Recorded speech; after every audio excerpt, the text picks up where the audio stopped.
Monsieur le Président, Madame la Vice-présidente, chers collègues, vous nous proposez donc une délibération cadre de soutien aux résidences autonomie. Cette délibération est clairement la bienvenue.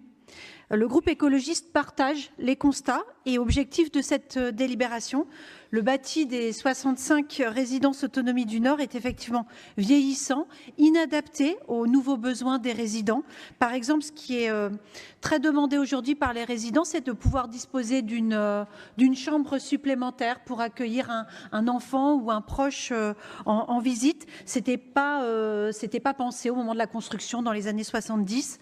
Il y a d'autres demandes qui s'expriment aussi aujourd'hui, plus sur l'accès à un extérieur, à un petit jardin, tout en souhaitant rester situé dans un emplacement central, proche des commerces, proche des centres-villes et de la vie locale, tout simplement, pour favoriser là aussi l'animation et les relations intergénérationnelles.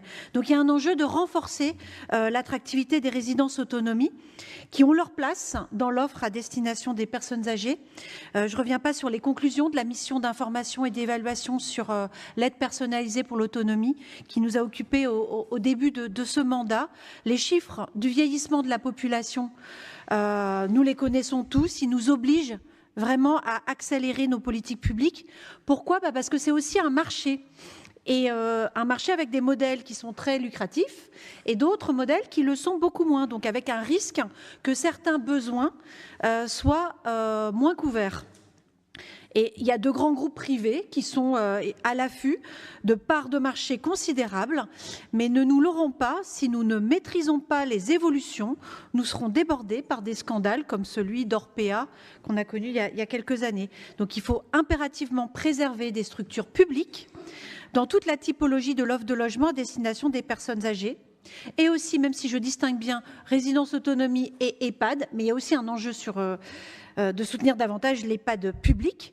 Donc ce n'est pas le sujet directement de cette délibération, mais je pense que toutes les communes concernées vous alertent également sur les déséquilibres économiques des EHPAD qui ne se maintiendraient pas sans les financements complémentaires communaux parce que les modalités de calcul du département ne sont plus adaptées. Donc j'espère qu'on y reviendra lors d'un prochain conseil. Soutenir aussi les résidences autonomie, c'est l'objet de cette délibération, mais il y a aussi d'autres formes d'habitat comme l'habitat partagé ou l'accueil familial.